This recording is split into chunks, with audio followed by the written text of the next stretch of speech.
یہ مہاراجہ رنجیت سنگھ کا پوتا تھا اور اس کے بہت قریب تھا۔ اس شہزادے کے بارے میں یہ بھی کہا جاتا ہے کہ یہ ایک پڑھا لکھا نوجوان تھا اور بہت ساری زبانیں بولنے میں ابو رکھتا تھا، جس میں انگریزی، فارسی، پنجابی وغیرہ شامل تھی۔ انتہائی شان و شوکت اور شاہانہ انداز میں کروائی گئی تھی۔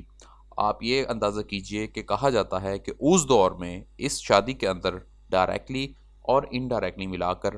5 لاکھ لوگوں نے شرکت کی تھی۔ کہ باپ کی میت کہتے ہیں کہ سامنے پڑی ہوئی تھی، اس کی چتا کو آگ لگی ہوئی تھی، اور نونہال سنگھ اس چیتا کی جلنے کی جو ایک بدبو تھی یا اس کی جو گرمائش تھی اسے برداشت نہ کر سکا، اور ابھی یہ کام سٹارٹ ہی ہوا تھا کہ وہ وہاں سے چھوڑ کر اس تقریب کو چھوڑ کر واپس آ گیا۔ تو یہ بتایا جاتا ہے کہ وہ کپڑا جو ہلکا سا خون سے ابھی تر تھا وہ مکمل طور پر خون میں لت پت تھا۔ یعنی کہنے کا مقصد یہ ہے کہ بعض لوگوں کے نزدیک اندر لے کے جا کے پراپر وے میں اس کا مرڈر کیا گیا تھا۔ بسم اللہ الرحمن الرحیم۔ السلام علیکم ناظرین، دیکھ رہے ہیں آپ ولاگمنٹری اور میں ہوں آپ کے ساتھ آپ کا میزبان سعد زاہد۔ آڈیو سیریز کی اس ایک اور ایپیسوڈ میں آپ کو خوش آمدید کہتا ہوں۔ ناظرین، آج کی یہ ویڈیو میں جو آپ کے سامنے پیش کرنے جا رہا ہوں یہ بنیادی طور پر 2 حصوں میں ہم بنائیں گے۔ یہ اس کا پارٹ 1 ہے۔ اس پارٹ کے اندر آپ کو پنجاب کے ایک ایسے مہاراجہ کی بارے میں بتائیں گے جس کی پرورش جو ہے وہ انتہائی ناز و نخروں میں ہوئی، اس کی زندگی کیسے گزری اور اس کی جو شادی کروائی گئی وہ کیسے وقت کی مہنگی ترین شادی تھی، اس کا اپنے باپ سے کیسے اختلاف ہوا اور اس کے بعد اس نے اقتدار کیسے حاصل کیا، اس کی جو موت واقع ہوئی وہ کس قدر جو ہے وہ کنٹروورشل وے میں ہوئی، اس بارے میں بھی آپ جانیں گے، اور اس کے ساتھ ساتھ اس کی چھپی ہوئی سمادھی کہاں موجود ہے، ان تمام چیزوں کے بارے میں آپ کو جاننے کا موقع ملے گا۔ تو ریکویسٹ آپ سے وہی ہے جو ہمیشہ کرتا ہوں کہ اس ویڈیو کو آخر تک لازمی دیکھیے گا۔ آج جس مہاراجہ کی ہم بات کرنے لگے ہیں اس کا نام مہاراجہ کنول نونہال سنگھ ہے، اور یہ سکھ سلطنت کا تیسرا حکمران تھا۔ اس کی پیدائش جو ہے وہ 1821 میں ہوئی، اور یہ کھڑک سنگھ اور اس کی جو بیوی تھی چندر کور، یہ اس کا ایک بیٹا تھا۔ یہ مہاراجہ رنجیت سنگھ کا پوتا تھا اور اس کے بہت قریب تھا۔ اس شہزادے کے بارے میں یہ بھی کہا جاتا ہے کہ یہ ایک پڑھا لکھا نوجوان تھا اور بہت ساری زبانیں بولنے میں ابو رکھتا تھا، جس میں انگریزی، فارسی، پنجابی وغیرہ شامل تھی۔ ناظرین، اس کی ہم شادی کے اوپر آتے ہیں، اور اپریل 1837 میں 16 سال کی عمر میں اس کی شادی کروائی گئی، اور جس فیملی کے ساتھ اس کی شادی ہوئی وہ امرتسر ضلع کا جو ایک اٹاری گاؤں تھا اس کا جو سربراہ تھا شام سنگھ اٹاری والا، اس کی بیٹی بی بی نانکی کور سے ہوا تھا، اور یہ وہ واحد بیوی تھی اس کی جس نے مہارانی کا خطاب حاصل کیا تھا۔ اور یہ شادی جو آرگنائز کی گئی تھی ناظرین، یہ ایک غیر معمولی طور پر انتہائی شان و شوکت اور شاہانہ انداز میں کروائی گئی تھی۔ آپ یہ اندازہ کیجئے کہ کہا جاتا ہے کہ اس دور میں اس شادی کے اندر ڈائریکٹلی اور انڈائریکٹلی ملا کر 5 لاکھ لوگوں نے شرکت کی تھی۔ اور اگر ہم بات کریں اس کے اندر جو خرچہ کیا گیا تھا وہ کہا جاتا ہے کہ اٹاری والا جو تھا اس فیملی نے، یعنی جو لڑکی والی سائڈ تھی، اس نے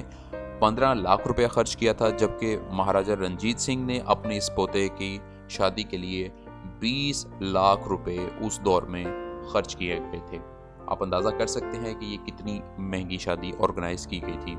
اور بی بی نانکی جو شام سنگھ اٹاری والا کی بیٹی تھی، اسے جہیز میں کئی 100 جانور دیے گئے، جن میں کئی 100 گائیں، بھینسیں، بیل اور اس کے علاوہ گھوڑے، یہ تمام چیزیں جو ہے وہ دی گئی تھیں، اور کئی 100 سونے کے برتن اور دیگر چیزیں جو ہے جہیز میں بھیجا گیا تھا۔ اور یہ بھی کہا جاتا ہے کہ اس دور میں اس شادی میں شرکت کرنے والے ہر شخص کو مہاراجہ نے 5 روپے دیے تھے۔ اس کے علاوہ اس نوجوان کی اور بھی شادیاں ہوئی، جن میں سے ایک اور شادی جو اس کی بتائی جاتی ہے وہ امرتسر کے ایک سردار کی بیٹی کے ساتھ کور گل کے ساتھ ہوئی، اور اس جو بی بی کور تھی اس کا جو مقبرہ ہے یا اس کی جو سماد آپ سمجھ لیں وہ لاہور کے جو ایک بڑا مشہور کالج ہے سول لائنس، جو میرا اپنا کالج بھی تھا، اس کے اندر موجود ہے۔ 3 سمادیاں ایٹ اے ٹائم اس کالج کے اندر دیکھی جا سکتی ہیں، اور اس کے اوپر چینل پر ایک سیپریٹ ویڈیو موجود ہے جس میں میں نے آپ کو ان تینوں سمادھیوں کی اندر سے اور باہر سے سیر کروائی ہے، اس کو بھی آپ فالو کر سکتے ہیں۔ اس کے علاوہ کنول نونہال سنگھ کی ایک تیسری شادی بھی ہوئی تھی، تو کم عمر میں ہی اس کی 3 شادیاں کروائی گئی تھیں۔ اب اگر ہم بات کریں اس کی، آگے چلتے ہیں اور بایوگرافی کے اندر مزید اگر آپ کو لے کے چلیں، مہاراجہ رنجیت سنگھ کی موت واقع ہوتی ہے 1839 میں، اور اس کے بعد اس کے بیٹے کو، جس کا نام مہاراجہ کھڑک سنگھ تھا، اسے اقتدار میں لایا جاتا ہے اور اسے سنگھاسن کے اوپر بٹھا دیا جاتا ہے۔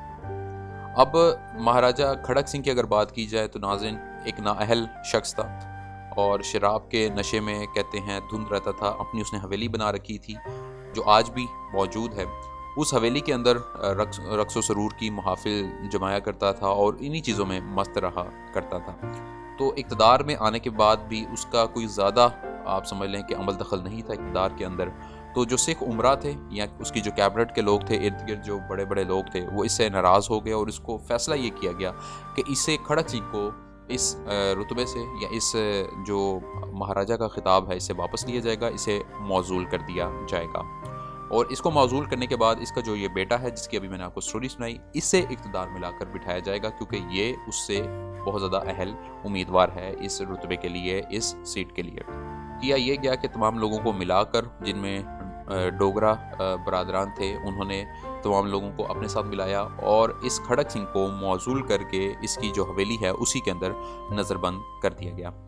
اس کے بعد جب اسے یہاں پر معزول کر کے رکھا گیا تو اسی حویلی میں اسے کچھ عرصے کے بعد قتل کر دیا گیا۔ بتایا یہ جاتا ہے کہ 10 ماہ تک وہ زندہ رہا، اور جیسے ہی اس کا قتل کیا گیا، جیسے ہی وہ قتل ہوتا ہے تو فوراً بعد جو ہے وہ نونہال سنگھ اپنی حکومت کا اعلان کر دیتا ہے۔ ناظرین یہ جو نونہال سنگھ تھا یہ ابھی بالکل چھوٹی عمر کا تھا، اور کہا یہ جاتا ہے کہ اصل اختیارات جو ہے وہ سارے دیہانت سنگھ کے پاس تھے، اور نونہال سنگھ ایک کٹ پتلی سا بندہ تھا۔ دیہانت سنگھ بھی اس چیز پہ راضی تھا کیونکہ اسے ایک ڈمی قسم کا ایک مہاراجہ مل گیا تھا، اصل اختیارات وہ اپنے ہاتھ میں رکھ کے اسے ساروں کو استعمال کر رہا تھا۔ اب یہاں پر ایک بڑی زبردست سٹوری بتائی جاتی ہے، وہ یہ ہے کہ باپ کی میت کہتے ہیں کہ سامنے پڑی ہوئی تھی، اس کی چتا کو آگ لگی ہوئی تھی، اور نونہال سنگھ اس چیتا کی جلنے کی جو ایک بدبو تھی یا اس کی جو گرمائش تھی اسے برداشت نہ کر سکا، اور ابھی یہ کام سٹارٹ ہی ہوا تھا کہ وہ وہاں سے چھوڑ کر، اس تقریب کو چھوڑ کر واپس آ گیا، اور دریائے راوی جو اس ٹائم پہ شاہی قلعے کے بالکل ساتھ ساتھ بہتا تھا، اس کے پاس کوئی تالاب تھا، اس میں جا کر وہ نہانے لگ پڑا۔ اب جب وہ وہاں سے نہا رہا تھا، غسل کر رہا تھا، غسل کر کے وہ باہر نکلا، اور جیسے ہی وہ باہر نکلتا ہے تو ساتھ ہی موجود جو روشنائی گیٹ ہے، روشنائی گیٹ سے جو ابھی بھی لاہور کے 13 دروازوں میں سے ایک دروازہ واحد جو اپنی اوریجنل کنڈیشن میں موجود ہے، جسے اکبر نے تعمیر کروایا تھا، جب وہ اس دروازے سے گزرنے لگتا ہے تو دروازے کے اوپر سے ایک بہت بڑا چھجا یا ایک فریم آپ کہہ لیں، وہ ٹوٹتا ہے اور سیدھا آ کر کنول نونہال سنگھ کے اوپر گر جاتا ہے، اور نیچے ایک اس کا دوست تھا ادھم سنگھ اور نونہال سنگھ، یہ دو ہوتے ہیں جس کے اوپر وہ آ کر سارا چھجا گرتا ہے، اور ادھم سنگھ تو کیونکہ اس کی گردن کے اوپر آ کے گرا، اس کی گردن کرش ہو جاتی ہے اور ایٹ دا اسپاٹ ہی اس کی ڈیتھ واقعہ ہو جاتی ہے، اور اس کے بعد کہا یہ جاتا ہے کہ فوری طور پر ان کو اٹھایا جاتا ہے اور اندر لے کے جایا جاتا ہے پالکی میں ڈال کے، اور اس کے علاج کیا جاتا ہے۔ یہاں پر کہانی میں ڈفرینٹ جو لوگ ہیں انہوں نے ڈفرینٹ چیزیں جو ہے مرتب کی ہیں۔ کچھ کہتے ہیں کہ دیہان سنگھ نے یہ پراپر وے میں قتل کروایا تھا نونہال سنگھ کا، لیکن کچھ لوگ کہتے ہیں کہ ایسا نہیں ہے، کیونکہ اسے اس کو قتل کرنے میں کوئی مصلحت نظر نہیں آتی، کیونکہ اصل اختیارات تو سارے اس کے پاس تھے، اسے ضرورت اتنی خاص محسوس نہیں ہو رہی تھی اس کو قتل کرنے کی۔ لیکن بہرحال کچھ لوگ کہتے ہیں کہ یہ پری پلانڈ مرڈر تھا، جس میں اوپر جان بوجھ کر اس کے اوپر ایک گرایا گیا تھا، اور یہ بھی کہا جاتا ہے کہ جب اس کے اوپر گرا تو وہ اپنے ہوش میں تھا، دوسرا شخص تو مر چکا تھا، لیکن کنول نونہال سنگھ اپنے ہوش میں تھا اور اس کے کان سے ہلکا سا خون بس نکل رہا تھا، لیکن جب اس کو اٹھا کے پالکی میں اٹھا کے اندر لے کے جایا گیا اور فوری طور پر دروازہ بند کر دیا گیا، تو کہا یہ جاتا ہے کہ جب اس کے بعد اندر علاج کیا گیا، اور علاج کے بعد جب اس کی لاش باہر آئی تو یہ بتایا جاتا ہے کہ وہ کپڑا جو ہلکا سا خون سے بھی تر تھا وہ مکمل طور پر خون میں لت پت تھا۔ یعنی کہنے کا مقصد یہ ہے کہ بعض لوگوں کے نزدیک اندر لے کے جا کے پراپر وے میں اس کا مرڈر کیا گیا تھا۔ جب اس کی ماں کو پتہ لگا کہ اس کے بیٹے کی زخمی باڈی کو اندر لے کے جایا گیا ہے اور اندر اس کے حوالے سے کچھ ایکٹیویٹیز ایسی پرفارم ہو رہی ہیں، تو اس نے ہاتھوں کو اس کے ذریعے اس دروازے کو کھڑکایا اور مار مار کے ہاتھ اپنے زخمی کر لیے، لیکن دروازہ نہیں کھولا گیا، اور جب دروازہ کھولا گیا تو پتہ یہ لگا کہ اندر نونہال سنگھ کی بھی ڈیتھ ہو چکی ہے۔ اس دور میں یہ بتایا جاتا ہے کہ اس خبر کو تقریباً 3 دن تک عوام کی نظروں سے اوجھل رکھا گیا تاکہ کسی کو اس بارے میں پتہ نہ لگے۔ تو آپ یہ سمجھ لیجئے کہ محض 19 سال کی عمر میں اپنے باپ کی چیتا والے دن ہی